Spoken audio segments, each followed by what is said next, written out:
Salam Bapak Ibu yang dikasihi Tuhan, kembali kita sama-sama beribadah di hari Sabtu ini. Puji nama Tuhan, kita masih diberikan kesehatan, kekuatan oleh Tuhan, sehingga kita boleh mendengarkan kebenaran firman Tuhan. Kita satukan hati kita berdoa. Bapa yang di surga, terima kasih buat siang hari ini Tuhan. Kami bersama-sama untuk mendengarkan kebenaran firman Tuhan. Kami percaya Tuhan, Engkau hadir dan melawat setiap umat-Mu yang mendengarkan firman-Mu pada siang hari ini ya Bapa. Berkati pribadi lepas pribadi yang ada di rumah yang sedang mendengarkan kebenaran firman-Mu. Biarlah firman-Mu ini masuk sebagai benih yang tumbuh di dalam kehidupan kami masing-masing. Benih itu tumbuh subur. Dan biarlah Tuhan benih itu juga berbuah-buah di dalam kehidupan masing-masing tiap kami ya Bapa. Bapa, hamba-Mu yang akan menyampaikan kebenaran firman ini Tuhan, Engkau urapi dengan kuasa Roh Kudus-Mu, Engkau urapi dengan kuasa-Mu Tuhan, sehingga ketika firman ini disampaikan benar-benar Tuhan, isi hati Tuhan yang disampaikan kepada umat-Mu siang hari ini ya Bapa. Biarlah Tuhan, apa yang disampaikan ini Tuhan membangun, memberkati setiap umat yang mendengarkannya ya Bapa.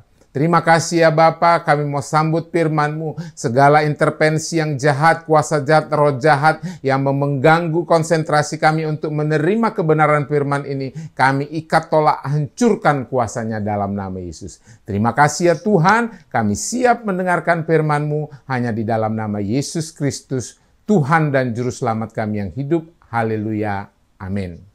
Sekali lagi Bapak Ibu yang dikasihi Tuhan, salam selamat siang. Ibadah kita pada siang hari ini, mari kita sama-sama memfokuskan pikiran kita, memfokuskan hati kita untuk mendengarkan kebenaran firman Tuhan. Karena kita percaya bahwasanya lewat firman Tuhan kita dibentuk oleh Tuhan lebih lagi dan kita merasakan jamahan Tuhan. Pada siang hari ini lewat firman ini kita semakin menang di dalam Tuhan. Kita buka firman Tuhan yang tertulis di Efesus 1 ayat 3 sampai 14. Sekali lagi saya ulangi, Efesus pasal yang ke-1 ayat 3 sampai 14. Saya bacakan buat kita semua, judulnya Kekayaan Orang-orang yang Terpilih. Terpujilah Allah dan Bapa Tuhan kita Yesus Kristus yang dalam Kristus telah mengaruniakan kepada kita segala berkat rohani di dalam sorga. Sebab di dalam Dia Allah telah memilih kita sebelum dunia dijadikan, supaya kita kudus dan tak bercacat di hadapan-Nya. Dalam kasih Ia telah menentukan kita dari semula oleh Yesus Kristus untuk menjadi anak-anak-Nya sesuai dengan kerelaan kehendak-Nya. Supaya terpujilah kasih karunia-Nya yang mulia yang dikaruniakannya kepada kita di dalam Dia yang dikasihinya. Sebab di dalam Dia dan oleh darah-Nya kita beroleh penebusan, yaitu pengampunan dosa menurut kekayaan kasih karunia-Nya, yang dilimpahkannya kepada kita dalam segala hikmat dan pengertian. Sebab Ia telah menyatakan rahasia kehendak-Nya kepada kita, sesuai dengan rencana kerelaannya, yaitu rencana kerelaan yang dari semula telah ditetapkannya di dalam Kristus, sebagai persiapan kegenapan waktu untuk mempersatukan di dalam Kristus sebagai kepala segala sesuatu, baik yang di sorga maupun yang di bumi. Aku katakan di dalam Kristus, karena di dalam Dialah kami mendapat bagian yang dijanjikan. Kami yang dari semula ditentukan untuk menerima bagian itu sesuai dengan maksud Allah yang di dalam segala sesuatu bekerja menurut keputusan kehendak-Nya. Supaya kami yang sebelumnya telah menaruh harapan pada Kristus boleh menjadi puji-pujian bagi kemuliaan-Nya. Di dalam Dia kamu juga, karena kamu telah mendengar firman kebenaran, yaitu Injil keselamatanmu, di dalam Dia kamu juga, ketika kamu percaya, dimateraikan dengan Roh Kudus yang dijanjikannya itu. Dan Roh Kudus itu adalah jaminan bagian kita sampai kita memperoleh seluruhnya, yaitu penebusan yang menjadikan kita milik Allah untuk memuji kemuliaan-Nya. Bapak Ibu yang dikasihi Tuhan, ada hal yang menarik yang saya mau bagikan firman Tuhan pada hari ini. Kita lihat dari ayat 3 tadi adalah Terpujilah Allah dan Bapa Tuhan kita Yesus Kristus yang dalam Kristus telah mengaruniakan kepada kita segala berkat rohani di dalam sorga.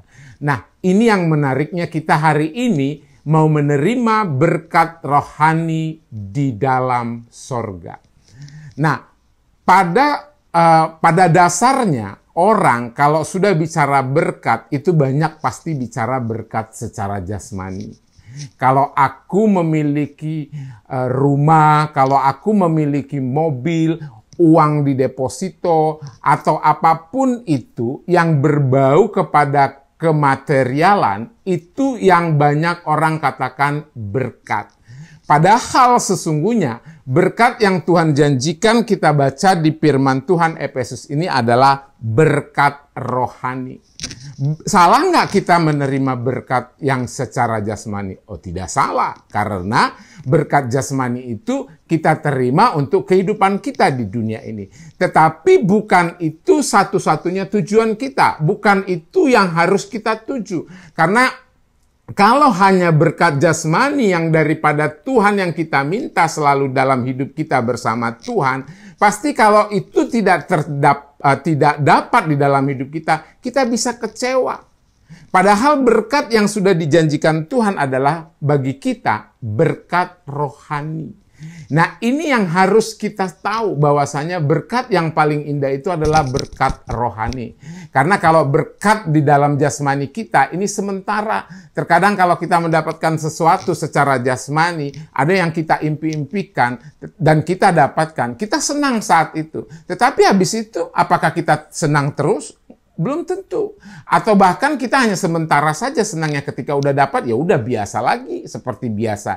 Tetapi kalau berkat rohani yang kita dapatkan, itu adalah berkat yang terus-menerus membuat kita sukacita. Karena berkat yang dari Tuhan. Nah, ini yang kita harus tahu, apa sih berkat rohani yang diberikan Tuhan buat kita? Apakah berkat rohani sesungguhnya di dalam hidup kita?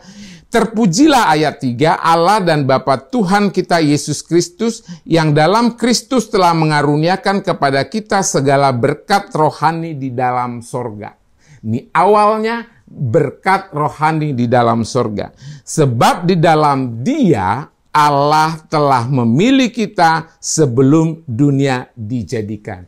Bapak Ibu yang dikasihi Tuhan, yang pertama berkat yang diberikan Tuhan buat kita adalah Tuhan telah memilih kita sebelum dunia dijadikan. Menarik bukan?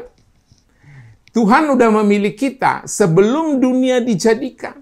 Artinya berkat itu saya terima. Oh iya ya, berkat ini saya udah dipilih Tuhan. Bangga dong kalau kita dipilih Tuhan. Hal yang paling indah ketika anak sekolah dipilih untuk kompetensi atau seseorang dipilih untuk bertanding, itu sangat berbahagia secara dunianya. Apalagi yang memilih Tuhan. Yang memilih manusia aja kita sudah bangga, apalagi kita dipilih Tuhan. Bahkan pemilihan kita udah dirancangkan sebelum dunia dijadikan.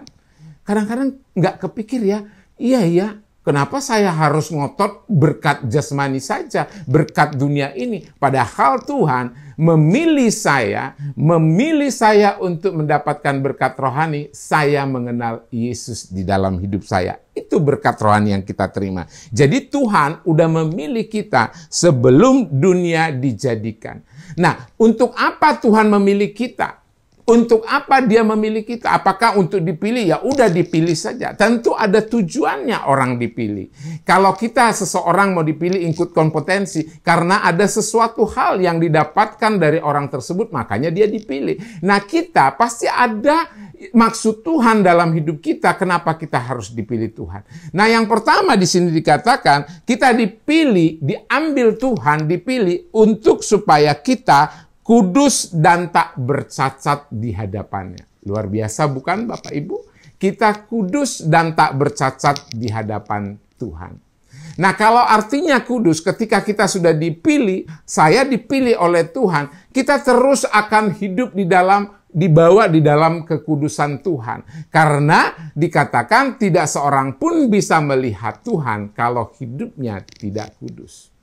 Nah, bagaimana supaya kita bisa hidup kudus? Kudus itu artinya ketika kita dipisahkan dari sesuatu yang tidak lagi Tuhan kehendaki. Jadi kita dipisahkan, ditarik, diusirkan dari hal-hal yang tidak baik. Hal-hal yang buruk, hal-hal yang berdosa. Jadi kita dikuduskan. Ingat dikatakan kita kudus dan tak bercacat. Nah, kalau kita mau mempersembahkan, makanya dikatakan persembahkanlah hidup. Di Galatia dikatakan persembahan hidup yang kudus, yang tak bercacat di hadapan Tuhan.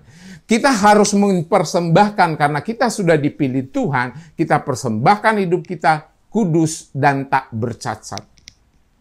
Yesus sendiri, dia datang ke dunia, dia dipersembahkan karena hidupnya hidup yang kudus dan tak bercacat. Ketika zaman Yahudi, ketika zaman mereka ahli-ahli Taurat, mereka punya hukum ketika mereka berdosa, ketika mereka mengalami kesalahan, mereka mempersembahkan korban itu disembelih, dipersembahkan kepada Tuhan adalah binatang yang kudus, yang tak bercacat. Mereka nggak boleh cacat, sedikit pun nggak boleh cacat, supaya hidup yang dipersembahkan itu adalah berkenan di hadapan Tuhan. Sama seperti hidup kita. Ketika kita dipilih, Tuhan mau hidup kita kudus dan nggak bercacat juga. Nah, artinya kita mau dipisahkan lagi, nggak mau lagi hidup di dalam dosa, tidak mau lagi hidup terikat dengan keadaan dunia ini yang penuh dengan dosa. Nah, jadi kita mau dipisahkan, mau diambil supaya hidup kita kudus. Diproses terus, karena kita sudah dipilih Tuhan, maka kita relakan, ya Tuhan, aku mau dipilih Tuhan. Karena aku tahu aku akan kudus hidupku di dalam Tuhan. Hanya di dalam Tuhan kita bisa hidup kudus. Di luar Tuhan, kita nggak bisa. Seringkali kita jatuh di dalam dosa. Kalau kita sudah mulai keluar dari Tuhan, lari dari Tuhan, nggak bersama Tuhan, pasti ada sesuatu di hati kita, di pikiran kita, di hidup kita, melakukan yang tidak sesuai kehendak Tuhan. Sehingga otomatis kita nggak bisa hidup kudus lagi.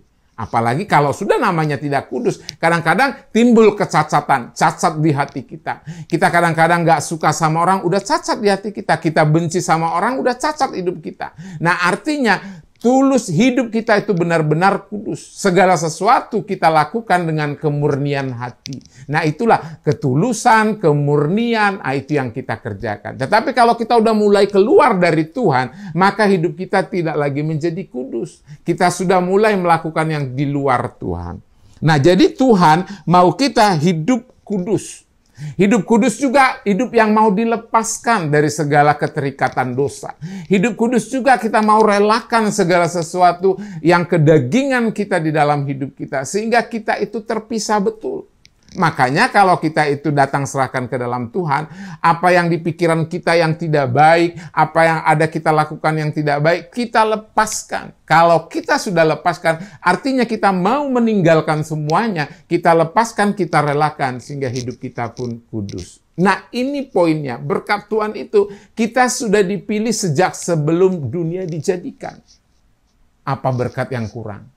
Mungkin kalau kita dapat mobil, kita dapat rumah, itu sementara. Terus seberapa umur kita? Paling kuat orang manusia hidup, itu kata Alkitab 70 lebihnya bonus. Ya kan? Hanya 70 tahun, bonus lebihnya. Kalaupun ada orang sampai 100 tahun, mungkin di usia 80 udah mulai tidak merasakan artinya hidup lagi. Sudah mulai hilang ingatan, sudah mulai nggak bisa berjalan, sudah mulai nggak kuat. Udah banyak keluhan-keluhan. Nah, kalau kita menerima berkat Tuhan, berkat rohani ini, kita tahu kita terus makin mengasihi Tuhan.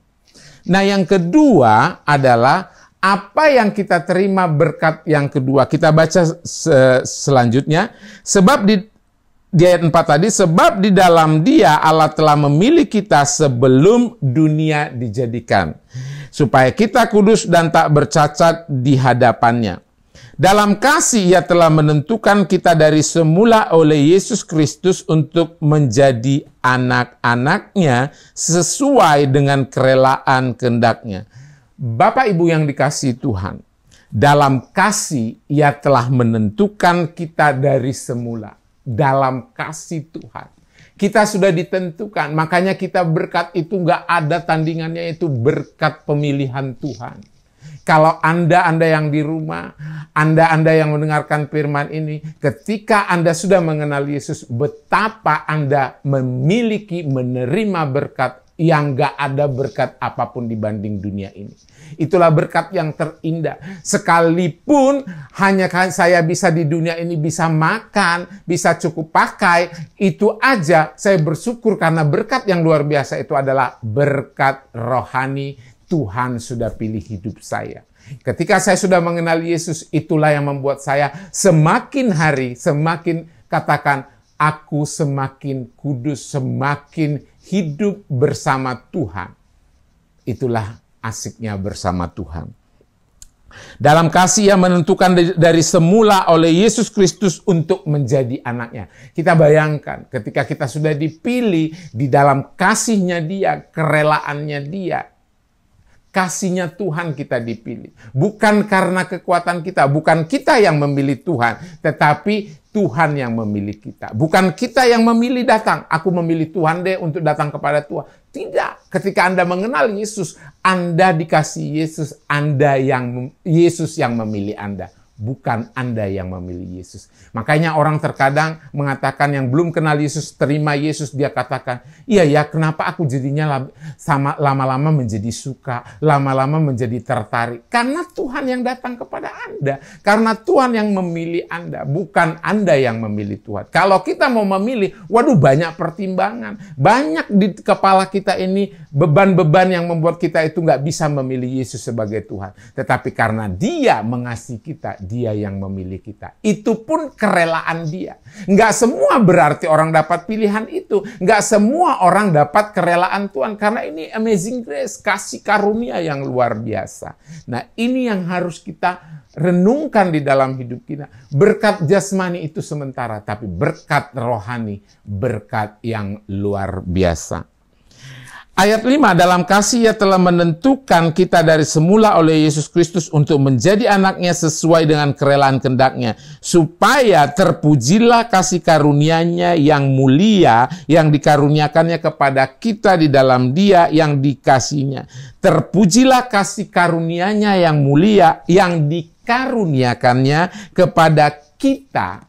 Nah, kasih karunia-Nya yang dikaruniakan kepada kita di dalam Yesus yang dikasihinya. Yesus yang dikasihi Bapa, kita pun di dalam Yesus karena Bapa mengasihi Yesus, kita dikasihi Yesus, maka kita pun ada di dalam Bapa. Lengkap sekali Bapak Ibu yang dikasihi Tuhan. Ketika hidup kita dipilih Tuhan, Yesus datang kepada kita, memilih kita. Kita ada di dalam Yesus, Yesus ada di dalam Bapa, kita satu di dalam Tuhan. Nah, ini yang luar biasa berkat yang pertama. Kita ingat betul-betul. Kalau ada kesusahan sedikit, langsung kita bilang, Tuhan di mana kamu Tuhan? Kok berkat nggak ada sama saya? Hidup saya hancur. Kok gini-gini aja kehidupan saya? Ingatlah, berkat Tuhan itu adalah berkat pemilihan. Bukan berkat uang, bukan berkat materi semata, bukan berkat rumah, bukan berkat punya mobil, bukan berkat punya emas, harta berlian, atau apapun yang kata dunia ini. Tetapi berkat yang terindah adalah berkat pemilihan Tuhan. Ketika kita dipilih, kita kudus, tak bercacat di hadapan Tuhan.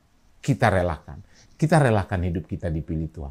Jangan memberontak lagi. Jangan membangkang lagi. Jangan gak mau menerima. Karena kita udah khusus dipilih Tuhan. Kalau udah khusus dipilih, kita diambil untuk kudus dan tak bercacat. Artinya Dia mau mendekat sama kita.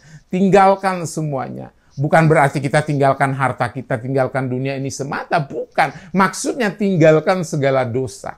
Jangan fokuskan kita harta dunia ini. Kita boleh bekerja, kita boleh mencari nafkah, kita boleh melakukan sesuatu. Tetapi kalau ada sesuatu yang terjadi dalam hidup kita, kita terus bersyukur. Aku sudah terima berkat luar biasa dari Tuhan. Kita baca lagi ayat 7. Sebab di dalam Dia dan oleh darah-Nya kita beroleh penebusan. Berkat yang kedua, Yesus memberikan kita perolehan kita beroleh penebusan Yesus. Nah, kita udah ditebus. Kita ini sebenarnya, Bapak Ibu yang dikasih Tuhan, kita sebenarnya nggak layak lagi. Nggak bisa kita bertemu Tuhan. Sejak kejadian Adam dan Hawa di Taman Eden, manusia yang diciptakannya sudah rusak, hilang kemuliaannya.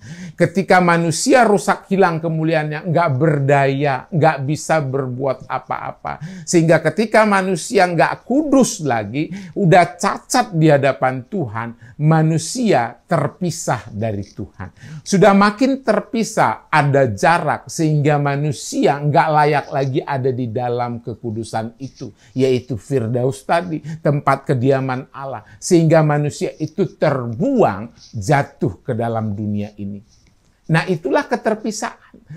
Nah, ketika itu terjadi, manusia jatuh di dalam dosa, ketidakberdayaan, kelemahan terjadi, kutuk terjadi, macam-macam yang terjadi.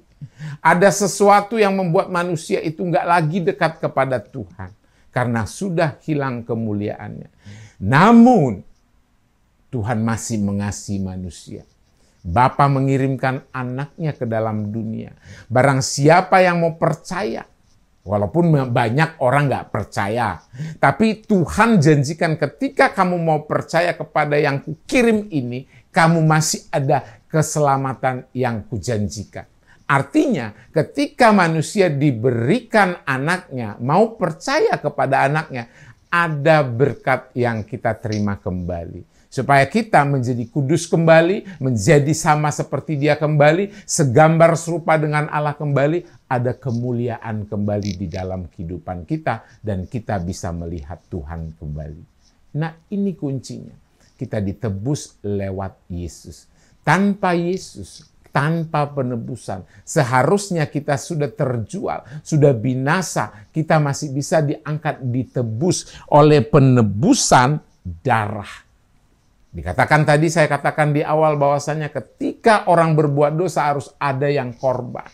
Korban domba, korban sapi, korban apapun binatang yang dipersembahkan harus tercurah darah. Tetapi kita sudah digantikan penebusan kita oleh darah Yesus. Yesus yang korban, darahnya tercurah di atas kayu salib untuk kita ditebus. Inilah berkat yang kedua.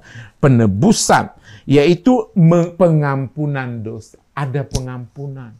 Betapa leganya ya, Bapak Ibu yang dikasih Tuhan.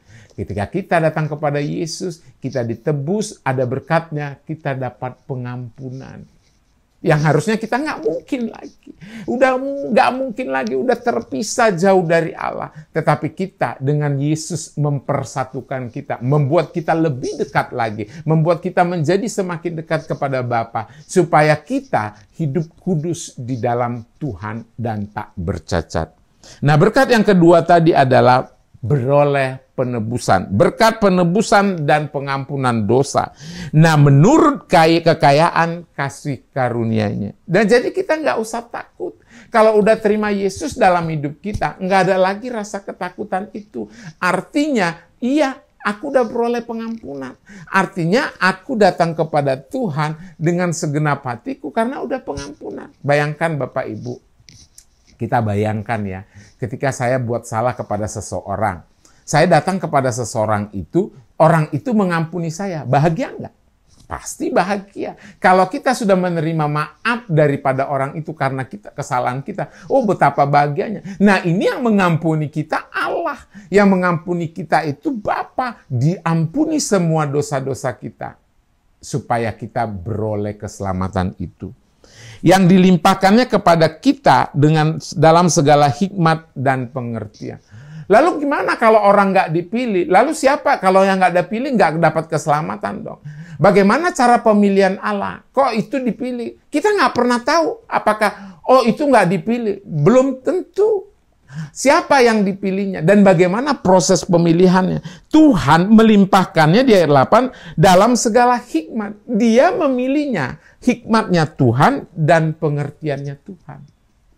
Lalu kita bilang, Tuhan, aku dipilih apa enggak? Dia dipilih. Dikatakan Tuhan, kalau sudah mengenal Yesus, artinya kamu sudah dipilih. Kalau kamu sudah mengenal Yesus dengan baik dalam hidup, artinya kamu dipilih. Kamu itu mau dibawa dalam kekudusan. Kamu itu mau dibawa di dalam kekudusan Tuhan supaya hidup kudus dan tak bercacat. Tapi mau nggak dibentuk bersama Tuhan? Itu kuncinya. Kalau kita sudah dipilih, artinya kamu mau dididik, mau dibimbing, mau dikuduskan. Dengan cara apa? Pengajaran Tuhan kita dengarkan.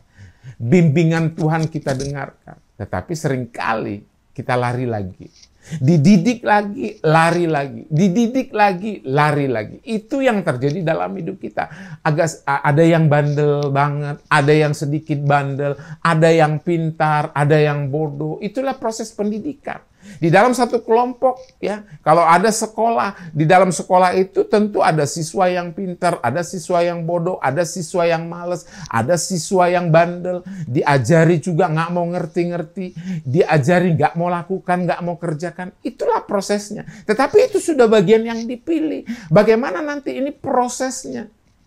Hati-hati, jangan sampai kita hilang pemilihan lagi. Bukan artinya hilang pemilihan. Kalau udah dipilih sebelum dunia dijadikan berarti dipilih seterusnya. Tetapi maksudnya prosesnya buat kamu lama sekali. Kamu diproses terus. Orang udah naik tingkat, nggak naik-naik. Ya kan? Udah naik kelas 6, udah naik SMP, SMA. Dia masih aja kelas 3 SD karena bodohnya. Nggak mau denger.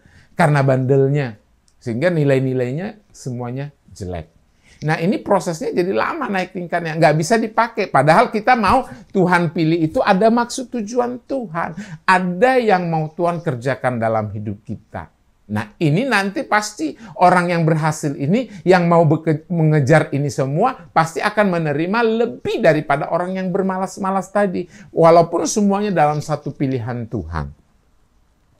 Sebab ia telah menyatakan rahasia kehendaknya kepada kata. Ini yang ketiga. Apa yang ketiga ini? Rahasia kehendaknya dinyatakan kepada kita. Nah, kalau kita relakan, tadi dipilih, kita udah beroleh pengampunan, lalu Tuhan kasih rahasia di dalam rahasia Allah di dalam hidup kita. Makanya orang sebelum nabi-nabi, rasul-rasul, dia tahu, dia dapatkan karunia itu, dia dikasih tahu rahasia Allah. Ini lo kerjakan, ini lo yang rahasia saya, ini yang kerjakan. Apapun Tuhan kasih. Bayangkan yang nanti ke depannya pun Tuhan tunjukkan. Saya pernah merasakan itu Bapak Ibu yang dikasih Tuhan. Ketika saya berdoa, Tuhan kasihkan, tunjukkan apa yang terjadi, yang walaupun saya nggak berpikir itu akan terjadi kemudian. Tetapi ternyata setelah beberapa tahun, 5-10 tahun, benar-benar yang terjadi itu sebelumnya yang saya nggak pikirkan bisa terjadi. Nah itu rahasianya diberitahu sebelumnya. Tuhan akan beritahu yang akan datang itu pun Tuhan akan beritahu. Artinya ketika kita rela dalam hidup kita bersama Tuhan, ada pengampunan, dipilih pengampunan, kita mendapatkan rahasia Allah di dalam hidup kita. Rahasianya banyak. Tuhan nggak bukakan bagi orang-orang yang belum dipercayanya.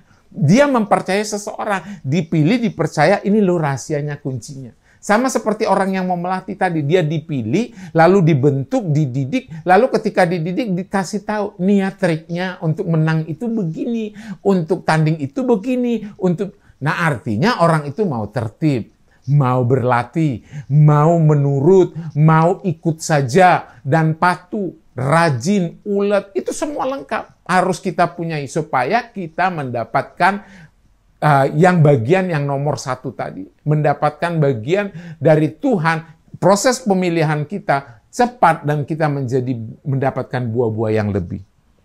Sebab yang ketiga tadi kita mendapatkan rahasia kehendaknya kepada kita sesuai dengan rencana kerelaannya, yaitu rencana kerelaan yang dari semula telah ditetapkannya di dalam Kristus. Jadi dikatakan ia telah menyatakan rahasia kehendaknya kepada kita sesuai dengan rencananya, kerelaannya, yaitu rencana kerelaan yang dari semula telah ditetapkannya di dalam Kristus. Nah, Bapak Ibu yang dikasih Tuhan, ketiga tadi adalah Tuhan nyatakan rahasia kehendaknya kepada kita menurut kerelaannya, sesuai rencana kerelaannya. Jadi ini betapa bahagianya sekali kita. Ketika kita mendengar ini, saya mendengarkan firman ini, ada sesuatu bahagia yang luar biasa. Ini toh berkat yang luar biasa itu. Saya selama ini membayangkan Saya pikir kalau ikut Tuhan itu akan datang berkat-berkat jasmani saja. Berkat-berkat secara daging saja. Mungkin itu akan mengikuti kita. Tetapi ternyata itu belum apa-apa. Itu hanya bagian kecil dari berkat di dalam hidup kita. Berkat sesungguhnya yang akan kita terima adalah seperti ini. Berkat yang kita terima adalah yang ketiga, rahasia Allah dibukakan buat kita. Ketika saya merenungkan ini, saya pernah merasakan ini ketika saya terima Yesus, terima Tuhan dengan sepenuh hati saya. Saya membaca firman ini, penuh dengan rahasia-rahasia Allah dibukakan buat saya. Rahasia-rahasia yang tercantum di dalamnya dibukakan. Kalau orang yang tidak mengenal Yesus, ada kegelapan dalam hidupnya, ketika membaca ini, semuanya tertutup. Dia nggak ngerti apa ini, walaupun ini cuma berbahasa Indonesia, berbahasa masing-masing orang yang membacanya. Tetapi ketika mata rohaninya tidak terbuka, dia nggak mengerti apa-apa tentang firman ini. Karena hatinya tertutup, hatinya masih belum terbuka, dan dia belum diberikan rahasia pengertian itu oleh Tuhan. Nah, ini rahasia yang ketiga. Ketika kita mau datang kepada Tuhan, rahasianya akan dibukakan. Teruslah, terus mau dididik, terus mau dilatih. Ketika kamu sudah mengenal Tuhan, ketika Yesus sudah hidup dalam hidupmu, relakan. Aku mau dibentuk Tuhan. Relakan, aku mau dididik Tuhan. Relakan hidup kita mau belajar bersama Tuhan. Lewat firman-Nya kita belajar. Lewat hamba-hamba Tuhan kita belajar. Lewat kiri kanan kita belajar. Kita dibentuk oleh sekitar kita. Bukan hanya dengan pendeta saja dengan khotbahnya. Tetapi lewat hidup masing-masing yang ada di sekitar kita pun dibentuk. Tuhan memakai semua orang, semua alat, semua keadaan yang di dunia ini dipakai buat membentuk hidup kita. Supaya hidup kita kudus dan tak bercacat. Ayat 10 dikatakan, sebagai persiapan kegenapan waktu untuk mempersatukan dalam Kristus sebagai kepala sesuatu baik yang di sorga maupun yang di bumi. Bayangkan, sebagai persiapan kegenapan waktu untuk mempersatukan di dalam Kristus sebagai kepala segala sesuatu. Siapa kepala kita ketika kita mau dididik? Siapa kepala kita ketika kita mau dibentuk Tuhan? Dan kita beroleh tadi pengampunan, kita tahu rahasia Allah, kita punya pun kepala, udah berbeda. Mungkin kalau di rumah tangga, kepala dari rumah tangga adalah suami. Kepala daripada gereja adalah gembala. Kepala di sebuah perusahaan adalah direkturnya, manajernya. Tetapi kepala dari semuanya adalah Kristus.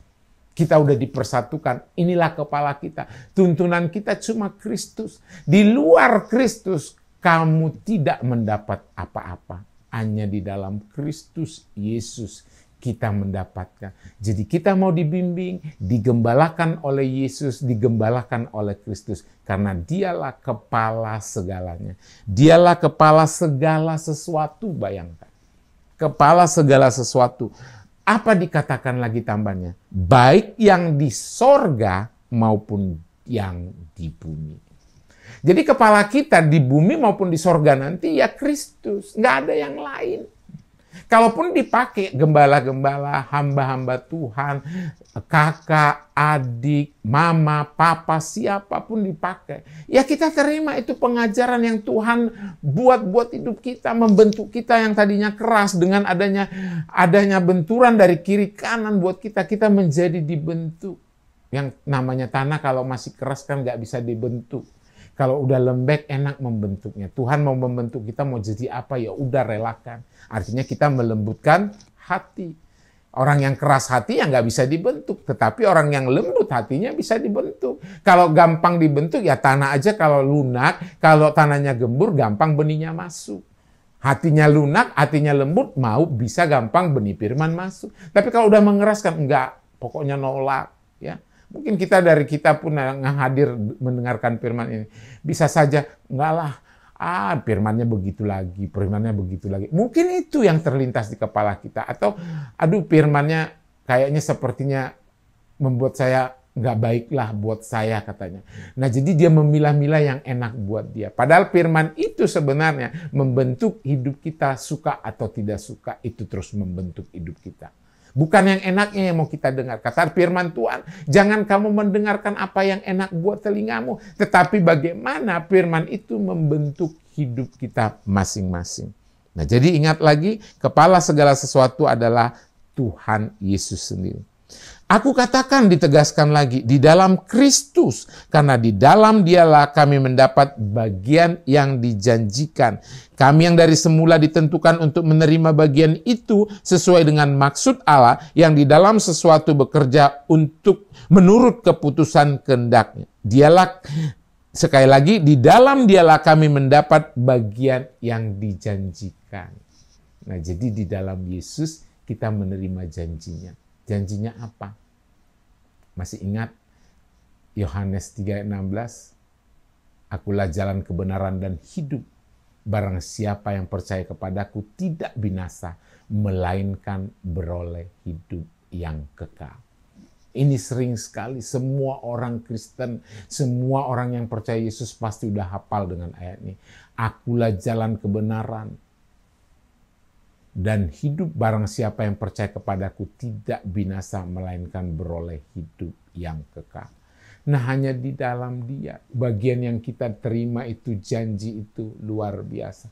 Ini berkat yang harusnya terus tertanam di dalam hidup kita, sehingga kita terus bertumbuh di dalam Tuhan, kita giat di dalam Tuhan. Bukan semata-mata harus ngejar secara jasmani terus, kejar jasmani. Ketika jasmani kita tidak terpenuhi, kita kecewa sama Tuhan. Karena fokus kita adalah jasmaninya. Karena fokus kita adalah harta dunia ini. Tetapi kalau fokus kita adalah Tuhan, fokus kita adalah mengejar kekudusan, mengejar terus berkat-berkat rohani ini, itu berkat yang luar biasa. Carilah dahulu kerajaan Allah, katanya, maka semuanya itu akan ditambahkan kepadanya.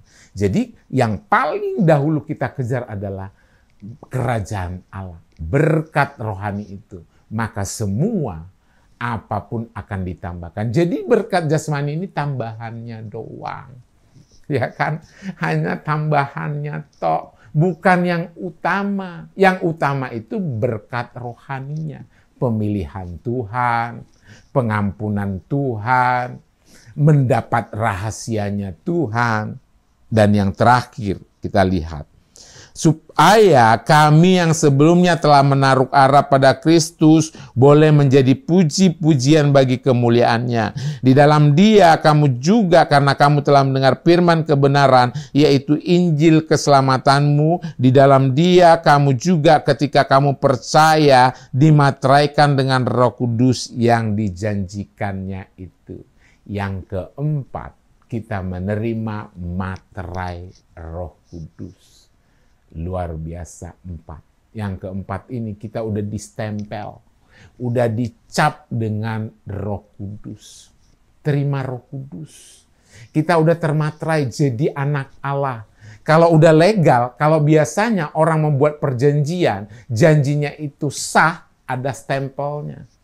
Kalau belum ada stempel, belum sah. Kalau sekarang ada materainya, betul, ada materai 10.000, 5.000, ya kan? Atau kado zaman dulu cap jari. Itu stempel yang legal. Tuhan ajarkan itu juga dimateraikan Roh Kudus. Makanya ketika murid-murid Tuhan, rasul-rasulnya, murid Tuhan, ketika mereka sangat takut kehilangan Kristus, Yesus mau naik ke surga, apa yang ditakutkan mereka? Tuhan, sama siapa lagi kami? Kami tidak lagi bisa bersama-sama Tuhan. Apa kata Tuhan Yesus ketika Dia naik di surga? Jangan takut, aku akan menurunkan kepadamu Rohku, yaitu Roh Kudus. Nah, ketika Roh Kudus itu yang memateraikan kita, ada kuasa yang membuat kita itu berubah. Saya pertama kali menerima kuasa Roh Kudus itu di dalam hidup saya. Ketika saya selesai kuliah, saya ke gereja. Ada satu pujian yang luar biasa di dalam hidup saya yang membuat saya berubah. Roh Kudus, Kau hadir di sini. Roh Kudus, ku mengasihimu. Itu sangat menyentuh hidup saya. Roh Kudus, Kau hadir di sini. Roh Kudus, Engkau mengasihi hidupku. Ketika itu terjadi dalam hidup saya nangis sejadi-jadinya. Keluar air mata saya, membanjiri seluruhnya. Saya menangis, Tuhan, betapa saya ini orang yang hancur. Betapa saya ini orang yang berdosa. Saya nangis. Lawatan Tuhan terjadi dalam hidup saya. Seketika itu juga, saya setelah selesai pujian itu, sebenarnya saya nggak mau putus untuk menyanyikan itu. Saya nggak mau putus untuk berdoa karena saya sudah merasakan hadirat Tuhan saat itu. Saya seakan-akan udah nggak mau lepas lagi dari Tuhan saat itu karena saat itu Roh Tuhan bekerja dalam hidup saya. Ketika saya pulang dari gereja, ada sesuatu yang terbuka di dalam hidup saya. Saya menerima lawatan Tuhan. Saya senang banget baca cerita firman Tuhan ini. Saya buka semua. Rahasia firman Allah dibukakan buat saya. Seperti ada sesuatu yang rahasia orang lain gak tahu, saya tahu. Inilah luar biasanya materainya Roh Kudus. Ketika Roh Kudus itu mematerai hidup kita, dia masuk dalam hidup kita, ini terbuka rahasianya. Makanya tidak sedikit hamba Tuhan yang cerita banyak. Saya yakin. Saya percaya, saya pernah mengalami. Dia ceritakan, karena nggak bisa kuat di sini kalau udah Roh Kudus bekerja, pengen cerita terus. Inilah kebesaran Tuhan. Kenapa orang nggak mau menceritakan Tuhan? Kenapa orang nggak mau menyaksikan Tuhan? Karena di dalamnya dia masih belum terima yang sesungguhnya Tuhan dalam hidupnya. Tapi kalau dia udah terima, dia nggak takut lagi. Bahkan orang dianiaya sekalipun, bahkan nyawa sekalipun hilang, ketika Roh Kudus sudah di dalam hidup kita, dia nggak takut lagi. Dia berani kemana saja memberitakan Injil Tuhan. Karena termaterai di dalam Roh Kudus. Maka dikatakan dimateraikan dengan Roh Kudus yang dijanjikan. Ini janji Tuhan. Tuhan ketika dia pergi ke surga, dia naik ke surga, Yesus naik ke surga, dia bilang, aku akan menurunkan janjinya iya dan amin. Makanya ada hari Pentakosta, hari turunnya Roh Kudus, orang kena urapan. Nah, disitulah keberanian murid-murid Tuhan. Ketika Roh Kudus itu mulai menguasai hati murid-murid Yesus, mereka berani menginjili kemana-mana. Nggak takut mereka. Bahkan nyawa sekalipun. Dan semuanya, hampir semuanya, murid-murid Tuhan, matinya pun di dalam Tuhan. Mereka mati bukan seperti manusia-manusia biasa, mungkin mati sakit pandemi, mungkin seperti itu masih kelihatan. Mereka matinya ada yang digantung, yang mengerikan, yang ekstrim, yang sadis saat itu. Karena hanya satu tujuan mereka, firman terberitakan bagi orang. Karena di dalam hatinya muncul kasih Tuhan. Kalau muncul kasih Tuhan, ketika dia terima Tuhan, dia akan memberitakan firman itu kepada orang lain. Supaya bagian keselamatan itu pun buat orang lain. Itulah kasih Tuhan. Tuhan mengasihi kita supaya selamat. Begitu juga kalau ada kasih Tuhan, kita pun mau orang lain selamat. Jadi itu sebenarnya pergerakannya seperti itu. Tuhan punya kasih dalam kepada kita, mengasihi kita. Kita dipilih, kita diampuni, kita diselamatkan. Nah kita pun kalau ada kasih Tuhan, kita memilih orang, bukan memilih, kita mendapatkan, memberitakan, memberikan firman ini kepada orang lain, supaya orang lain pun selamat. Nah itulah. Yang terakhir Bapak Ibu yang dikasih Tuhan, Roh Kudus itu adalah jaminan bagian kita sampai kita memperoleh seluruhnya, yaitu penebusan yang menjadikan kita milik Allah untuk memuji kemuliaannya. Jadi Roh Kudus adalah jaminan bahagian kita. Jadi jaminan kita karena sudah dimaterai, kita legal, ada jaminannya dari Roh Kudus. Terima Roh Kudus. Terima Roh Kudus bagian yang keempat berkat tadi. Berkat yang pertama saya kembalikan ulangi. Berkat yang pertama kita dipilih sebelum dunia dijadikan. Berkat yang kedua beroleh penebusan dan pengampunan dosa. Berkat yang ketiga kita mendapatkan rahasia yang dijanjikannya Dia. Kita menerima rahasia-rahasia Allah. Yang keempat kita dimateraikan dengan Roh Kudus sebagai warga kerajaan Allah. Inilah berkat yang harus kita terima. Jadi jangan lagi takut, jangan lagi bimbang, jangan lagi mau terperdaya oleh dunia ini. Karena dunia ini akan berakhir dengan keinginannya sendiri. Tetapi yang hidup di dalam Tuhan akan hidup memperoleh kehidupan yang kekal selama-lamanya. Ini yang harus kita terima, Bapak Ibu yang dikasihi Tuhan. Ikut Tuhan itu bukan mengejar duniawi, bukan mengejar berkat jasmani. Bukan mengejar itu yang kita utamakan. Terimalah berkat ini. Kita sudah terima. Kalau Anda yang mendengar ini sudah terima Yesus, terima itu terus. Ingat, ketika kita udah terima Yesus, kita mau melakukan apa yang Yesus katakan. Kita mau melakukan apa yang Yesus perintahkan. Ingat, apa yang Yesus lakukan, kita lakukan. Karena kita mau, hidup kita pun kudus. Kalau kita mengatakan kita terima Yesus, tapi masih di dalam dosa, belum terima Yesus sepenuhnya. Kalau kita mau udah terima Yesus, kita hidup di dalam kebenaran Tuhan. Rela hati kita terus dipotong, dipisahkan dari dunia ini. Kalau masih kita ikuti dunia ini, berarti kita belum mau mengikuti Yesus sepenuhnya. Masih ngikut Yesus saja, tapi dikit-dikit. Ya kan? Masih ngikut Yesus, ya iyalah udah ngikut Yesus aja lah, tapi nggak usah begitu-gitu banget. Nggak memperoleh kekudusan, nggak dapat rahasia Allah. Mungkin Anda dapat sampai pengampunan, tapi nggak dapat rahasianya. Hanya cuma sekedar ikut, sekedar ibadah, sekedar doa, semuanya sekedar. Ya sekedar juga dapat berkat rohaninya. Sampai ke rahasianya belum dapat. Nah kejar terus sampai rahasia itu terbuka di dalam hidupmu. Sampai Roh Kudus itu menguasai kita seluruhnya, sepenuhnya. Sehingga materai itu kita menjadi anak Allah sesungguhnya. Amin. Inilah firman yang menarik yang kita bisa renungkan di dalam hidup kita. Lewat firman ini kita semakin bertumbuh lagi di dalam Tuhan. Lewat firman ini kita semakin dalam kebenaran Tuhan. Tuhan Yesus memberkati. Biarlah kita terus merenungkan firman ini siang dan malam. Lewat firman ini kita semakin dibentuk lebih lagi di dalam Tuhan. Ingat, Roh Kudus terima. Roh Kudus masukkan. Kalau Anda belum mengenal Yesus, terima Yesus saat ini juga. Terima, dialah berkat Tuhan.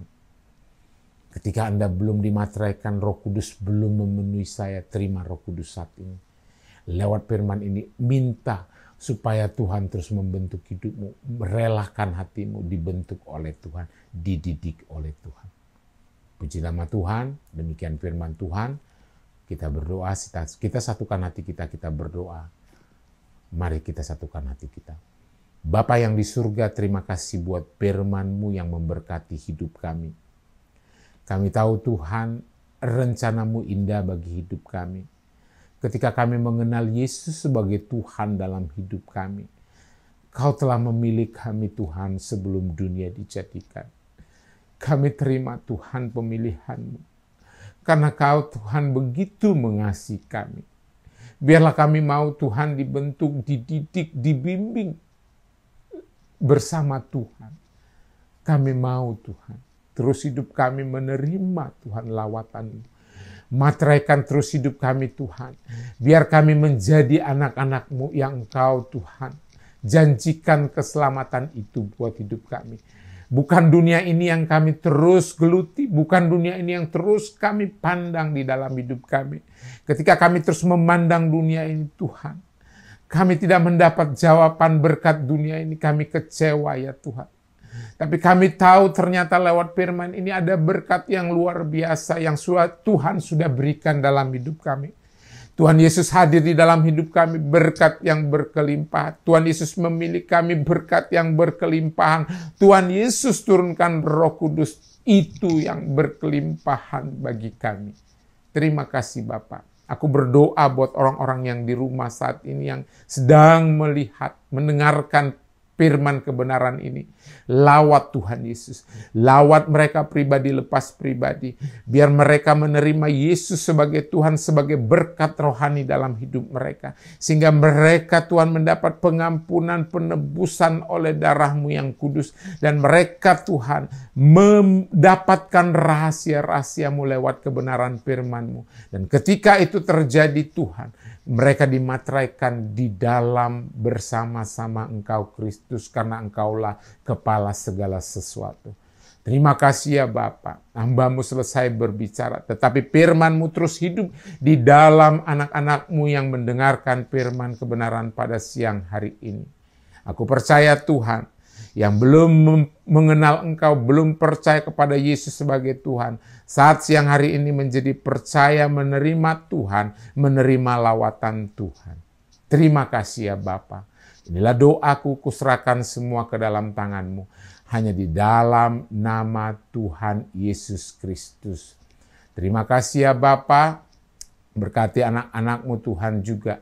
Pada siang hari ini ya Bapa, akan memberikan persembahan di dalam untuk berkat-berkat Tuhan di dalam Tuhan beribadah kami, untuk pelayanan di gereja kami ya Bapa.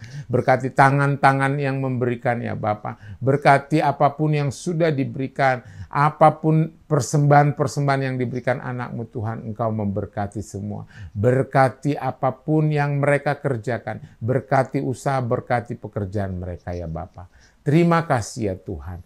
Inilah doa kami serahkan hanya di dalam nama Bapa, Putra, dan Roh Kudus, di dalam nama Tuhan Yesus Kristus yang mengajar kami berdoa. Bapa kami yang di surga, dikuduskanlah nama-Mu, datanglah kerajaan-Mu, jadilah kehendak-Mu di bumi seperti di surga. Berikanlah kami pada hari ini makanan kami yang secukupnya, dan ampunilah kami akan kesalahan kami, seperti kami juga mengampuni orang yang bersalah kepada kami. Dan janganlah membawa kami ke dalam pencobaan, tetapi lepaskanlah kami daripada yang jahat, karena Engkau-lah yang punya kerajaan dan kuasa dan kemuliaan sampai selama-lamanya. Bapak Ibu yang dikasihi Tuhan, marilah kita mengangkat tangan kita menerima berkat yang dari Tuhan. Berkat dari Allah Bapa yang di surga, cinta kasih dari Tuhan Yesus Kristus, dan kuasa Roh Kudus-Nya yang terus menuntun, menolong, membimbing kita, mulai dari saat ini sampai selama-lamanya. Dalam nama Bapa, Putra, dan Roh Kudus, terimalah berkat Tuhan, dan sama-sama kita katakan, amin. Bapak Ibu yang dikasihi Tuhan, demikianlah firman Tuhan yang disampaikan pada siang hari ini. Biarlah kita terus berjuang hidup di dalam kebenaran firman Tuhan, dan kasih Tuhan terus mengalir di dalam kehidupan kita. Sampai ketemu untuk ibadah selanjutnya. Tuhan Yesus memberkati.